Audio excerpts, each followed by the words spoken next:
So today we got a special guest with us. This woman has been on a roll. And, you know, we were just talking about basketball. It must be butter. But her name's not Butter. Gabriella Stella in the building. How are you today? I'm good. Thank you so much for having me here. I'm super excited.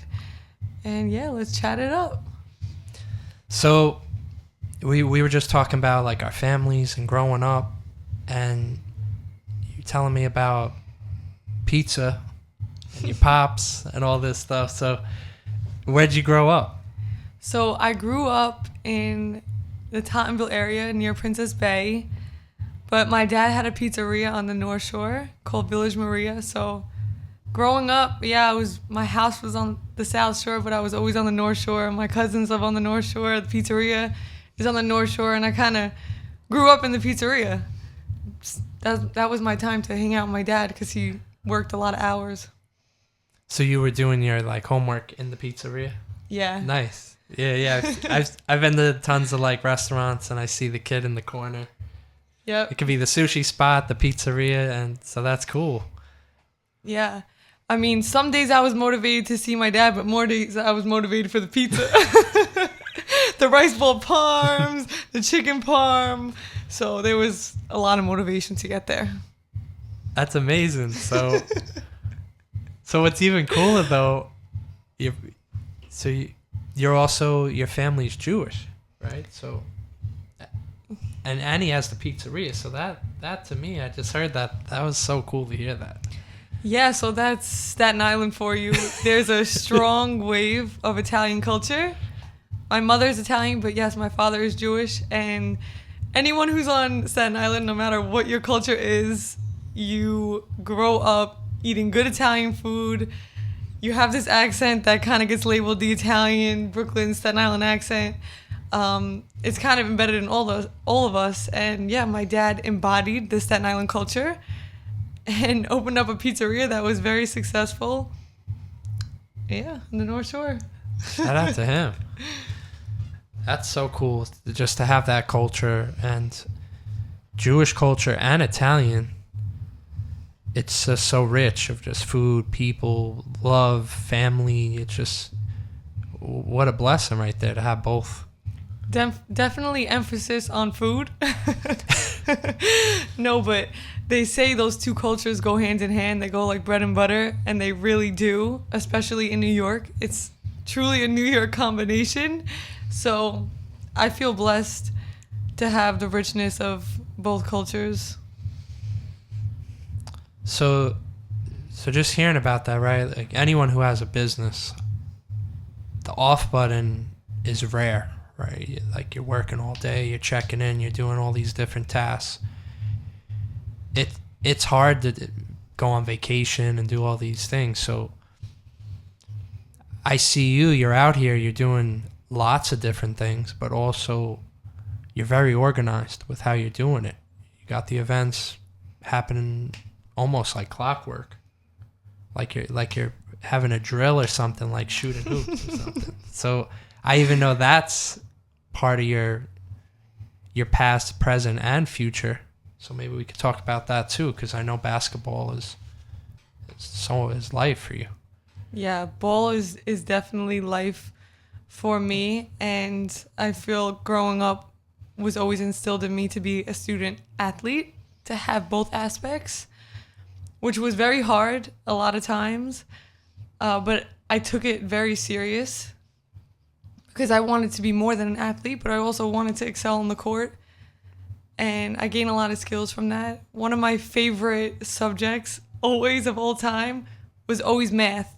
So I always had this analytical brain. And with my dad being an entrepreneur, always had a love for business. I would go into his stores at 10 years old and be like, how are we doing today? How's the books doing today? How's business going today? As if it was my store, even though it wasn't. And he had a few different stores. He had a pizzeria, he has a liquor store, he opened up a donut store, a wing store. So just that idea to see that vision, to see the limits be endless, and also to not be boxed in, not to be bound to just pizza, which is what he started off with, really excited me. So I knew that sports was nothing compares to basketball. There's nothing I've ever loved in the way I love basketball. But I knew that, there's on the court and then there's real life off the court. So trying to balance both and excel in both has always been something I tried to do. And you're doing your thing, because I see these events just popping up literally as much as NBA on TNT. So maybe we could talk about your what you founded and everything going on, because it's been really amazing to see, and the themes, the vibes, the mix of folks and people, and so so maybe we could get into that, because I'm hearing all this like rich history, and like seeing firsthand a dreamer, someone who really put it on the line, but as you said, wasn't boxed in, and here you are hitting threes from all over. So maybe we could talk about the House of Expression. I love these analogies. You're definitely talking my language here. So after basketball ended, I went on to play in college, and I played overseas for a year. I started my job as an accountant, and that was probably one of the hardest times of my life. I went from playing sports all day and always having that outlet to now sitting down for 12 hours a day in a corporate environment that does not value teamwork or anything I'm used to. And they put me on the hush hush, because I was very open about where I felt like things weren't right, and where I saw teamwork wasn't being displayed. And little did I know, 22-year-old Gab in the corporate field, you can't just go in there with a big mouth and say how you feel. But that wasn't what I was used to. So it was a big adjustment for me. And I kind of had this feeling without basketball, I kind of reached my dream was to play pro since I'm little. And it's like, now what? Mm-hmm. So I kind of hit this low and slipped into a depression of some sort. And then one day, out of nowhere, literally out of nowhere, I wrote a poem called Shadows. And after that, I wrote 100 poems, and I didn't stop. So in college, I majored in accounting and math. Never was interested in English classes, art classes, but one day I wrote a poem, and then I couldn't stop. And I said, screw it. I decided to start a poetry club. I decided to start hitting the stage, and that's where I founded the House of Art, which it was at the time. And then that just kept going to now what is the House of Expression, and it's evolved into something that has gotten way bigger than I could have ever imagined 3 years later. And now I'm doing abstract, immersive workshop experiences that is not boxed in, because you have no idea what type of workshop I'm running next, or I have no idea what type of people are coming next. Every time I do a workshop, brings in a totally different population. So I think that's fun, that excites me, and I'm just gonna keep going with that because it lights me up. That's amazing to just hear. You followed a dream, and then you're like, well, I'm gonna write this, I'm gonna do this, I'm gonna mix this up, so that's just so cool just to hear that. And you said, so you've been going for 3 years, and literally I feel like the last month I saw you do two shot workshops, right? You did the one. Yep. How'd they go? They went really good. They were totally different. So one was called Jordan's on Saturday. It was a 2000s R&B themed poetry and rap workshop at the New York City Arts Cypher. Nice. Which was so fun, and I'm not even a rapper, but I was rapping, whatever. It was just so fun, and to see the work people created was awesome. Heavily influenced by Chris Brown, by the legends of that time. I was bumping him all day yesterday, actually. What's your favorite song? Damn. Chris Brown. Put him on the spot. This is tough. Trying to think. Come on, you can't think this long. I love the one with him and Kanye, even though it's slept on. Give me guarantee. Let me find out you're a singer. Let me find out Dave's a singer. No way. I love the graffiti not graffiti album, Fame album. Mm-hmm. I gotta say up there the one with Bieber. That one when he does like a duet with Bieber. Okay, I'm trying to think of which one. Right. I think I know. Right next to you. Right next to you, The yes. song's so sweet. Like, it's such a sweet song. I love that song. It is. It's like it's a love song, but it's like it's good for all ages. I love Chris Brown's love songs. Yeah. Sick. Yeah. So what's yours? Yo, excuse me, Classic. miss. I love his first album, the uncorrupt Chris Brown, the innocent Chris Brown. Bring him back. So I used that to influence this workshop, and then nice. I recently did one last weekend. It was called Poetry, Pasta, and Nonas at Casa Belvedere, which is an Italian cultural foundation on Staten Island.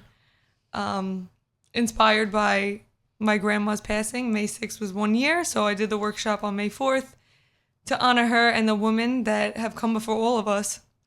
So it was a good showing of nice. Beautiful women, and we honored our ancestry, we honored each other, and we ate pasta, and we wrote.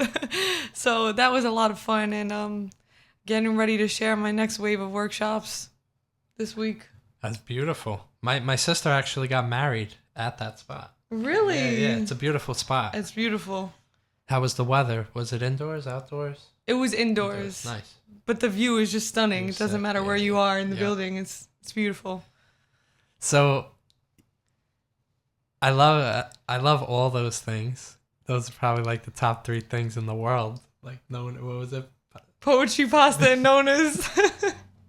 How do you go wrong? So that had to go well, because how could that go wrong? Mm-hmm. And so how many Nonas were in the building?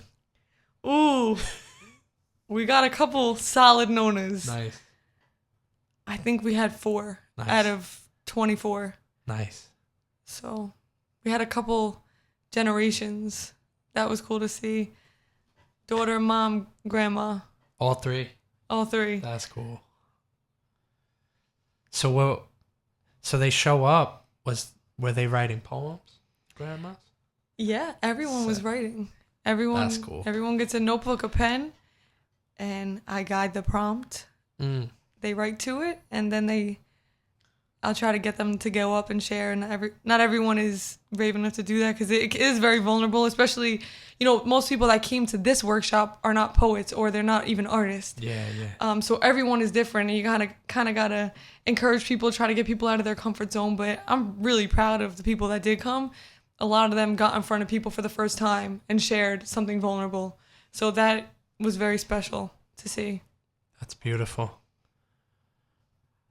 I feel like as an artist, when you could unlock that giving people prompts button in you, it just opens up a whole new world, because it's not just you. Of course you're sharing what you make with everyone, but then you're kind of giving people a little key to like unlock something. Absolutely. And you give them that prompt. You give them a little spark, because some people, they don't even know they have it in them until you give them a little like, well, why don't you talk about your grandma and where you grew up? And then all of a sudden it's like, well, you give it. So as an artist, it's so cool to see that you're unlocking that in others, especially people that never even did that. And you're giving people a moment, because especially when you never write, because you know how it is. You've done so many poem things. So maybe, I know they're all different, but after a while they kind of stick together, and it's like you almost forget. But a moment like that, those people are gonna remember that forever. Absolutely. Such a rare, different experience. That's art. Art is immortal, and I love sharing my poetry and sharing my work, but there's no other feeling like bringing together a group of people and holding a space for them where they're comfortable, where they're having fun, and allowing them to express themselves in a way that they may never have done that on their own. And then to hear a lot of them too, they doubt themselves, right? And then they write the most beautiful pieces. It's just really to die for. That is why I do it. I love every second of it. It's just, it's immortal. Once you write poetry, you've created something that will never die. You've encapsulated this moment forever.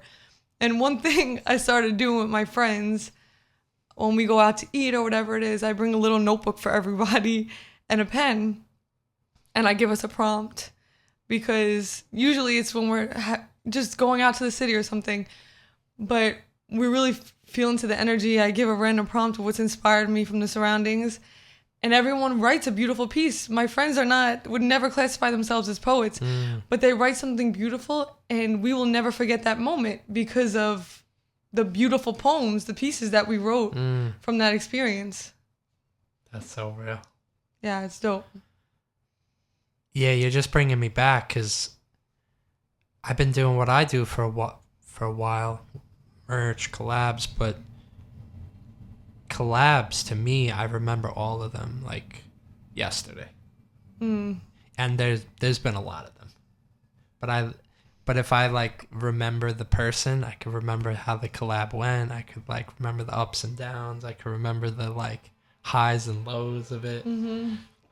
Because the day to day, it gets repetitive, right? Like you're looking at the books, you're counting the numbers, you're doing all this, but then you step out the box, as you said, and then you make something with someone. And a lot of those collabs that I've done, I may never collab with them again. So it's like this like one of one experience. Yep. You get to collab with someone. So shout out to you for, bringing people together and pushing them and unlocking little things that they had inside them. That's a beautiful thing.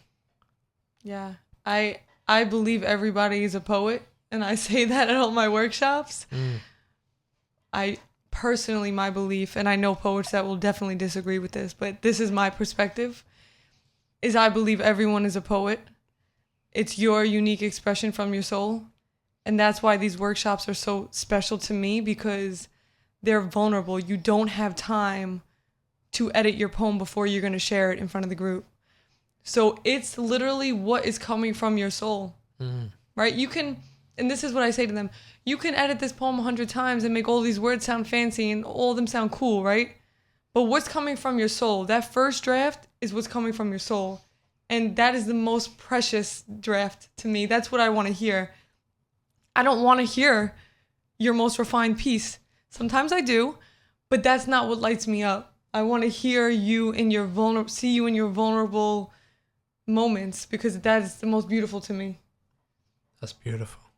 That's so cool. So, as you were saying, you've been on quite a roll, but it just keeps rolling, and you just keep flowing, and there's more going. So I know you got some pretty cool stuff coming up. How much could you talk about those things? How much? Yeah, well, I'm going to be sharing them the next 3 days. So here we go. Let's talk about it. So yeah, what do you got? What do you got working? What's on the menu? Cooking? What's on the menu? Okay, I like that. We're talking about food analogies. You're talking my language. Food and basketball, I can metaphor probably all day. That's all I need. And sleep. Yeah. That's all I need. So my next workshop, the one I'm going to be announcing tomorrow, is called You versus You. And it's going to be located at El Maestro Boxing Gym, a legendary boxing gym in the Bronx. Sick. And the participants are going to share their work inside the ring. And the topic boxing is... ring. Yeah. It's going to be dope. There's going to be a mic that comes down in the middle of the ring. And it's a legendary ring. Wow. There's a lot of history there. And the theme is going to be about facing yourself and fighting back.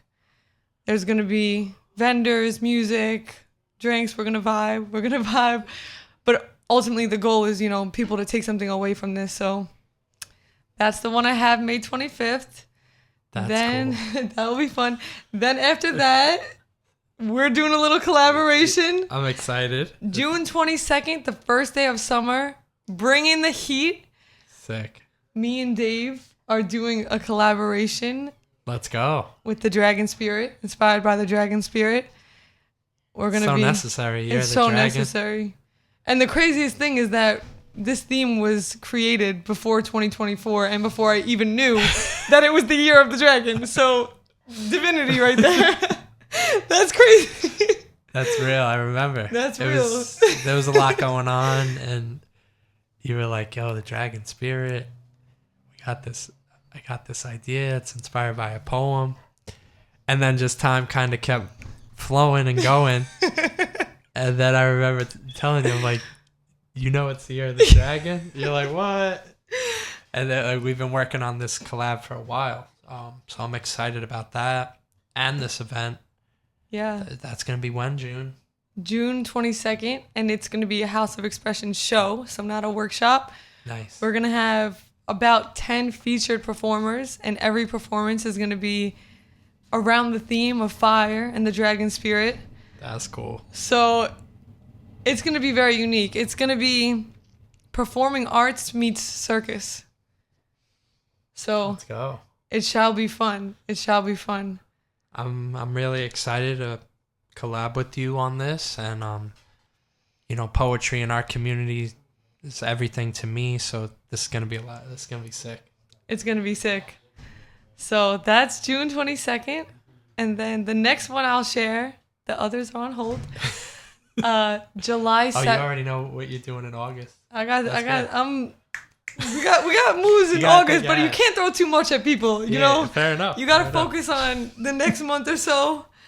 Can't talk about the finals in the first round. I can't just drop 10 workshops, you know what I mean? Like, we got to give it to people a little at a time, spoon feed them. Gotcha. Makes sense. So, and keep people on their toes. True. So the last one I'm going to share this week is on July 7th. It's going to be at the Network Lounge, which is a new spot on Staten Island. And I'm going to be collaborating with Renee, otherwise known as Love Earth Renee. We're going to be doing a meditative and poetry collaboration. It's going to be called Heartbeat of the Earth, in the Heartbeat of the Earth. So we're going to be using drums, meditation, poetry. It's going to be a really grounding experience with only 10 slots. So hopefully the participants will take a lot away from that experience. And with that one, so you have the performers set up, but anyone could come and just enjoy, right? For which one? The last one? The last one. Nope. So the last one is going to be an intimate workshop, but we're going to take people into a deep meditation. Got it. Okay. So this is going to be more on the spiritual side, completely different than the others. Nice. As you see the wide range here. So we're going to go into, Renee, she does a lot of meditative works and retreats. So she's going to take people into a deep meditation. We're going to connect that with the prompts I give. Also, we have a drummer who's coming. And that's cool. We're going to really connect. It's supposed to be a very grounding experience for the participants. That's why it's only going to be 10 spots. Got it. That's cool. And where is this? The Network Lounge. It's on Richmond Terrace. Nice. Okay. I've never even... It's new. Now I just heard it's new. It's a cute little spot. Okay.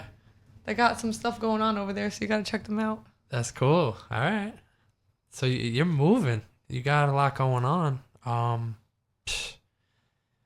So clearly you're dreaming and you're turning it into reality. You're collaborating, you're making things happen. And there's something I always think about, just purpose. Higher purpose. How do you feel within that? Like, where do you see yourself with that? Because I know I kind of go through a lot of what you were saying, the you versus you.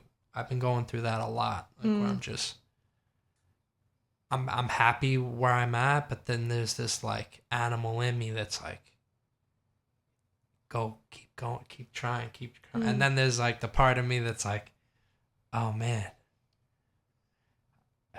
I'm a little tired. I need a little break or whatever, right? Mm-hmm. But then there's Absolutely. there's like the Kobe in me or whatever, whoever's in me, or maybe my dad or who, like I feel that kind of like that halftime almost in my life, right? It's like 39. I'm kind of hitting this, like, it feels like halftime in my life or something. I'm feeling this like kind of anxiety to do even more, but yet I'm doing so much. So I'm like, it is the you versus you. And like, I feel like the purpose for me is like, I'm always trying to figure that out. And then I figure it out, and then it's like I want a little bit more, and then I'm like trying to make it all make sense. So that's me. How are you doing with your purpose? Because I know there's so much going on. How do you feel about all that with your purpose? Well, first I want to say that just from an outside perspective, you are living your purpose.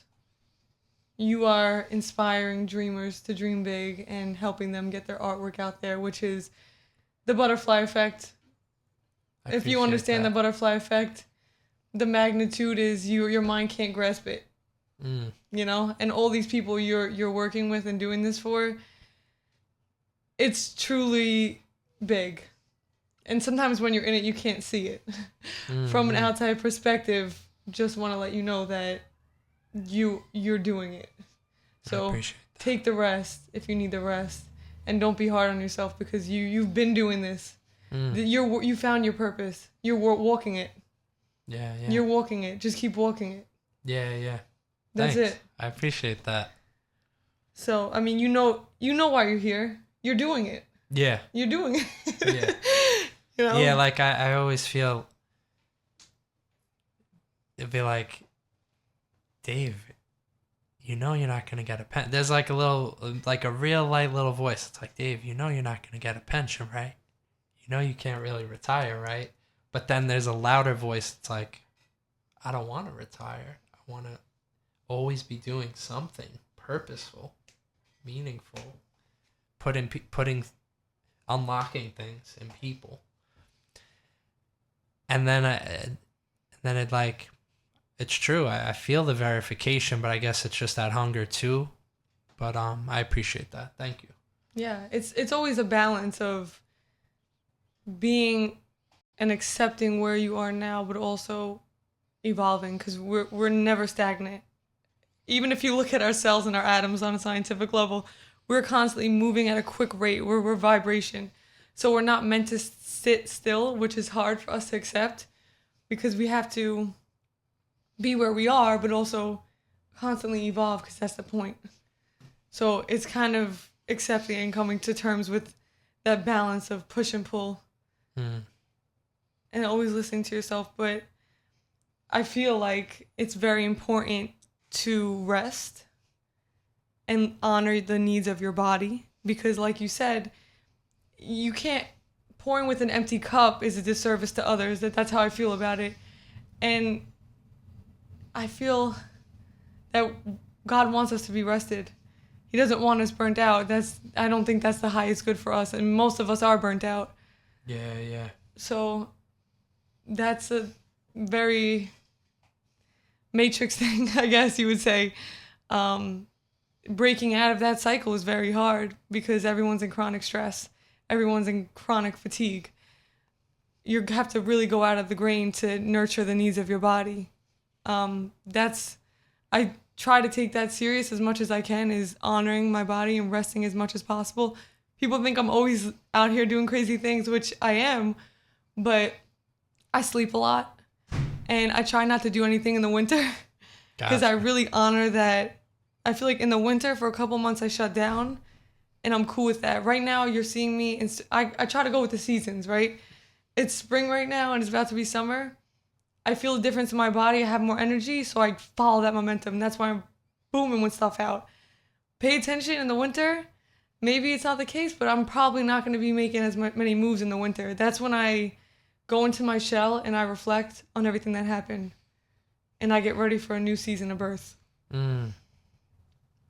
So rest is important. In terms of purpose, and I've been thinking about this a lot lately, I feel like I have two separate purposes, I guess. I don't know. Yeah. But one while I'm here on the physical earth, but then one that's supposed to be longer than that. So I feel like while I'm here on this physical earth, I'm meant to bring people together and share my light, share my love as much as possible, inspire others through my art, through whatever it is, even a simple interaction at the coffee shop.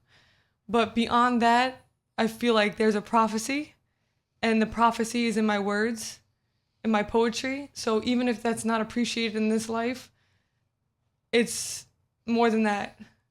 It's maybe for 1,000 years down the road, because it's a sign of the times. I might have to put my books in a capsule, put it underneath the ground. The thing is, I had a really, couple weeks ago, I had a vision of this, and I was like, what? And I felt like God was saying there's a deeper prophecy, and I never thought about it that way. But when you think about the books from who's the first people here, right? In Ethiopia, the first Bible ever found, they probably had no idea everything was going to crumble. And who knows what's going to happen? So whatever that prophecy is, whatever he's going to guide me to do, it's in my words and it's in my poetry and it's in my work. So I feel like that is the prophecy, but then there's also a purpose while I'm here. Got you. That's beautiful. It's deep. You can tell why I'm a poet, right? We go deep. It's all good. There's levels. Yeah. No, we're good. Underground, like deep. We going deep, 100%. Yeah. And most people aren't thinking to this level. That's why, sometimes it's hard for my dad to understand me. And I love him. He's great. But when I tell him, Dad, I have a prophecy for someone who might read my poetry in 500 years, he laughs at me and he's like, Gab, you're in La La Land. No one wants to read your poetry in 400 years.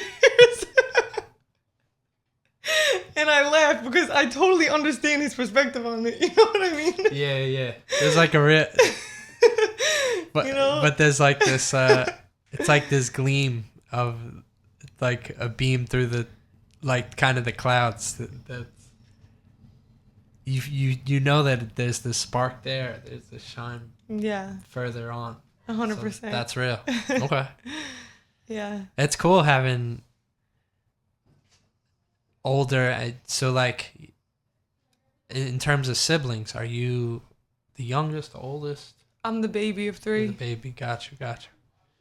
I'm the oldest of my family, and it's just interesting everyone's point of view. Mom, just everyone's. Everyone has a completely different experience. Yeah. The oldest is definitely the family manager. You guys, I feel bad. You guys definitely had to deal with a lot. I feel like my sister just kind of inherited it in a way. She took it on. She just likes managing the moment, but now that she has like a child, I think she's kind of changing her focus. But she always wants to. She loves like control and in a good way, but she likes organizing and But we all do, so it's interesting. But you're organizing these events, your life. You said you full time. You also have a full time thing. I do. Yeah. Which I don't know how some people do it, because I work my job, like my business, full time. And a lot of the time I'm like, I don't really have much time for anything else. Yeah. So how do you make that work? How do you have the full-time thing, but then when we look at what you're doing, it's like, wow, she has a lot of energy to put into lots of stuff. Creating where you're at events, and then curating and unlocking things in others, making your own stuff. So how do you make that work? How do you stay organized? And this is how I know it's my purpose, because curating these events and creating art is where I can express my creative energy. As opposed to work, I'm in my masculine energy. Accounting. I mean, it's very analytical, and there's aspects of that I love as well. But when I can just relax into my feminine energy and my creativity, it actually comes very easy to me. When I'm putting these workshops together, it happens very easy for me. I'll put the workshops together the night before or the morning before, and people think I'm crazy, and sometimes I am nutty professor in the morning, but when it just flows, it flows, and that's why I know I'm supposed to do this. Yeah. There is the logistical aspects that we can't deny in terms of posting on the Instagram, making the reels, and making the flyer, reaching out to people. And that's just things I have to do when I can, during lunch or Friday night after work for an hour or two. Just whenever I can squeeze it in. One of my favorite hobbies is going to a cafe and doing my art. So on the weekends, you probably catch me at one cafe every weekend for a couple hours, just catching up on the things I need to do and just do my best. Some days it definitely is crazy. I'm not going to sugarcoat it. Can't sugarcoat it. Yeah. But it's what I want to do. It's what I think about all the time, and you can't fight that love. So it's almost harder to not do it. You know? I forgot what Jack Harlow says. He says something about obsessed lyric. It's so good. But that's real. Like, it's just so part of you. Oh, he has a whole song called Obsessed. But he has a lyric about like being but this talks about just being obsessed with his art and like hip hop. And it's just like, it's just so part of him. There's no escaping it. And there's no want to escape. It's just, you just embrace. And you just. That's how you know you found your purpose. And that's similar to you saying that this is something you want to do forever. That's how you know you found your purpose. It takes time to find it. But when you find it, you know. Yeah. This is what I'm supposed to do. And you don't want to stop doing it because God puts things in your heart for a reason. And that's how you just have to listen to those instincts because he's going to show you what your highest path is if you listen. Yeah. And yeah, I believe if you follow that, he'll provide everything through that. So. Facts. I agree. I feel like when we have dreams, right, they start as this seed, and then it's on us to feed that garden, right? So that's how I look at a dream. I'm like, all right, I have this dream now. What do I got to do to constantly fill it? Yeah. And as you said, like certain seasons, the garden gets a little dried up, or it gets, you have to attend to other things. You have to walk your dog. You have to do other things in life. But then you just but you don't forget it. Nope. And you just stay home. You're working on it, and so that's cool. That's cool. Just seeing and hearing about that. Yeah, and I think what most people forget is that flowers are not always in bloom. They think we're always supposed to be in our best self, looking our best, doing our best externally. No, there are seasons for a reason, and most times our lives reflect those seasons. But not all the time, but there's times where you can't focus on your art or focus on the things you want to because you have real shit going on. You got family stuff. You're just not good. Like, if I'm mentally not good, I'm not going to post on social media. I'm not going to force anything because I try to go and honor the natural cycle. If I don't have this pull or this urge to post on my social media a poem or something, then I don't do it. You know? Facts, yeah. It's really that simple. We try to fight that natural process a lot, and I get it because it happens to me every winter. I get this anxiety, I'm not producing enough. And then I'm like, no, this happens every year. I need this time. This is the time to stay inside. You notice that in the winter. You don't want to go outside. You want to stay inside. That is natural because we are nature. We're one with nature. That's real. We put so much pressure on ourselves. But all we have to do is look at nature to give us the answers. That's real. That's so cool. In terms of nature, what's one of your favorite parks?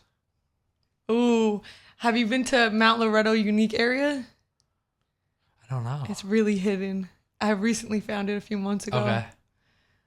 But there's a lot of wildlife there. I saw hawks. I mean, not hawks. I saw eagles. They have all these different species of birds. Nice. But my favorite park of all time is Bloomingdale Park. Have you been there? Have I been that? It's down the block from my house. Okay. So maybe not. But it's my escape because I can walk there. Don't come looking for me. Anyone who's listening. I'm crazy. No, I'm just kidding. I'm kidding. Not really, though. Okay. But I don't think I've been this here. one tree that I don't know, I just always go to this one tree. And there's a bunch of frogs there. And that's my spot. Nice. Do you have a spot? I love Westerly Park. I grew up around there. Okay. I like Clove Lakes Park. That's beautiful. It's just so big. I like High Rock. High Rock's nice. A lot of good times. High school back there. Up there. Not back there. With the kegs? No, just like climbing and hiking. Oh, okay. And just getting really high in a few different ways. But yeah, I like those spots. Those are cool. We have a lot of beautiful nature on Staten Island. There's a lot of nice parks. Yeah. What's that one? Damn. I think those are Wolf Ponds Park. Wolf Have you Pond been is there? I nice. go there a Yeah, lot yeah. too. That's real nice. Now nature is everything, and the seasons. If May is a beautiful season. Summer is upon us. Year of the Dragon. There's just so much. Let's go. So many. What's like one of your favorite like animals? Because I know you were talking about dragons, but like, do you have like a favorite animal or? Ooh, that's hard. Well, I got this wolf on my shirt. I don't know if Nice. people can see it. Wolves are cool. Favorite animals? Or up? Yeah, I know it's tough. It's They're tough, but I do have a bunny, cool. and Nice. I love her. So I like bunnies, but I also like lions, I like lions. jaguars, butterflies. I love butterflies. I use a lot of butterfly symbolism in my Yeah, poetry. Honestly, butterflies seem to follow me a lot. Butterflies and bunnies. Nice. But depending on the season I'm in, I feel like different animals come forth, and I'll see different types of animals. Like I told you, the dragon. When we came up with that theme, I had no idea it was gonna be the year of the dragon. I just kept seeing dragons everywhere, and I just felt so fiery. And I was like, I feel like a dragon is on my shoulder. I don't even know how to describe it. That's cool. Clearly, it was meant to be. Yeah. But I kept seeing dragons everywhere. So it just depends on what I'm going through and what animal is like giving me that strength in that time. That's real. I like that. What about you? I gotta say, I just got a dog, and I gotta say, dog is right there now. Like top. Dogs are great. Even before I even had a dog, I love dogs, and to even have my own now, it's just the most like boring moment is not boring now. It's just there's always something, and it's cool. It's just the loyalty, and just like literally everywhere I go, it's like or like he'll be walking ahead of me, but he'll like keep looking back and make sure I'm there. They're like, so loyal. He'll look back, and it's like They're so loyal. They're so loving, innocent. it's so amazing to just like be on the receiving end of that love. It's pure love. It really That's it. Something else. That's the beauty of animals. They really are here to teach us a lot. Yeah. They do. So I gotta say dog right now. Okay. It may be that for a while, but Yeah. I do No, love that's dragons. awesome. I do love dragons. Like from high school, I was always drawn to them. I always wanted the like dragon patch on my book bag. Okay. Makes sense then. Yeah. So dragons are always cool. I like monkeys. Monkeys are cool. Chameleons are cool.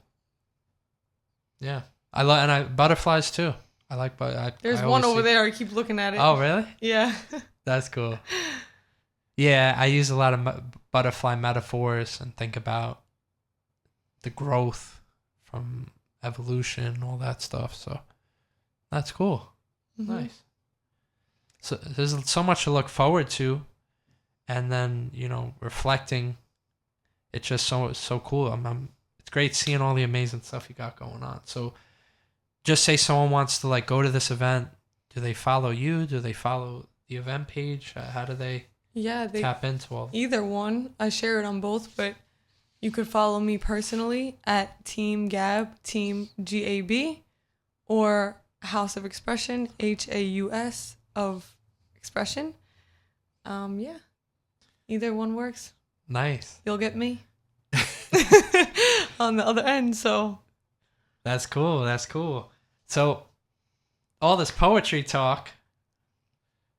Maybe we could drop something if you can. All right, let's drop it. So this actually kind of plays into the theme of what we were talking about prophecy and just what we're doing here. So my friend Donnie, he runs a poetry page called Lucid Voices, and he did a 30-day poetry challenge, and one of the prompts was, what does time mean to you?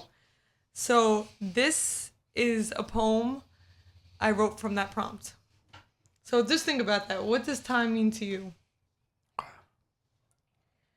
Tick, tock, tick, tock. Time ticks tirelessly, like a car en route. Routines tirelessly in autopilot. Plotting pivots to get to a destination that seems to exist until you get there. Will dream destinations be unchecked when the engine dies? Is the purpose simply to enjoy the ride? Tick, tock, tick, tock. If it were, these wheels would have parked in front of Ocean Drive. Waves wash me clean. Sunrises are a dream. Perhaps this car is too strong to endure soft breezes each sunrise. No thrills turn engines. Tire, less, autopilot. Tick, tock, tick, tock. Instead, carve me a rugged route. Tire more, less rest. I want mud on my light beams and dirt on the roof. Mountainous roads along the edge. I was made to move beyond. Do not enter. So the cars after me trust. The safest routes are indeed not the funnest. Tick, tock, tick, tock. My engine will surely die one day. Maybe I have 30 sunrises or 3,000. The future is unknown. While the spark still ignites, I choose which back roads to inquire, which mountains I'll climb higher. Who's to know my limits if my foot is on the brake? Tick, tock, tick, tock. I want to break down on the top of rugged land, where the wind and sand sing miles below. Parked in peace, knowing if I decease, my engine stopped with no regrets. Tick, tock, tick, tock. That's fire. Good stuff. I like that. That was cool. Had me thinking about a lot of stuff. Yeah, it's kind of what we were talking about. That's so cool. That's so cool. So, yes. So I'm excited for you. You got so much amazing stuff. I'm hype about June 22nd. It's going down. It's if you're listening, you better be there. You don't want to miss this. I'm telling you. Me and Dave, let's go. It's gonna be fun. No, we're coming together. It's gonna be fire. I'm excited about it. Yeah, I haven't really. I'm part of events, but I haven't really thrown one in almost a year. So, it always means a lot to throw one, and trying to. I did with my birthday, but that was like my birthday, so it didn't really feel like an event. It was like a party. Let's just celebrate. Yeah. But I love the theme events, and that to me is always so important. Just like what is that? Where people know, kind of, they know they're going somewhere, but they don't know where they're going exactly. Or what to expect. Yeah. The element of surprise is fun. Yeah. So I'm excited, and I love events in the summer. Last event we did in the summer was Dream Camp, which was that was such a special day. So I'm excited about this. I haven't done an event at the Cypher in a while. It's the best. I love the Cypher. It's such a cool spot. We threw an event there almost a decade ago. And I think it was like a spark of a lot of amazing things. I remember Eddie. Do you know Eddie I? Mm-mm. So he's an amazing MC, but he showed up there and no one even knew who he was. And he was just like rapping in the backyard, like just so hungry and stuff. That's awesome. And now he's doing his own events. That. And like I've been able to celebrate and like sponsor and participate and collab with him pretty much since that following year till now. It's like going on 10 years. Wow. And now he's throwing his events and we're making the merch. And but Ninja Party was lit. That was such a beautiful night. So it's good to be back at the Cypher. I also, Charlie, shout out to him. May he rest in peace. He asked me to do the window there for hip hop's 40th anniversary. Wow. Which was 10 years ago. Wow, you paint? Well, I didn't paint, but this is how crazy how much stuff has happened since. Do you know Jatik? Yeah. He introduced me to Jatik that day. Wow. Which like, if you kind of draw a tree, you know, I don't know if you ever like, you ever see like the Hollywood tree where it's like, Leo DiCaprio works with this guy, and then this, and then this, and they meet this person, and it like starts that. That's how it works, really. I remember Charlie. He was like, "Yo, you got to meet this young guy, Jatik. He's in high school. He loves art. He could help you paint the back because I don't paint, but I was doing like record crates and like designing it. So that's cool, man. So Jatik came to help me with that." That front window display, and he didn't even know me. And like since then, he's been like my little brother from that day on. Wow. Like, and we're friends almost decade plus because he just turned 30, and he was like 19 when I met him. He's a great artist. Yeah, I met him. He does a lot for the community. Yeah, he really does. I met him. He really does. That was like before anyone knew him, and I was like, it was cool. It's cool to see both Eddie and Jatik. So I have a lot of rich memories at the Cypher. Charlie always looked out for me, and I know so I'm excited to be back there. It shall be special. Yeah. In Charlie's honor. A lot of memories. So there's a lot of history to that place, and he always showed me love.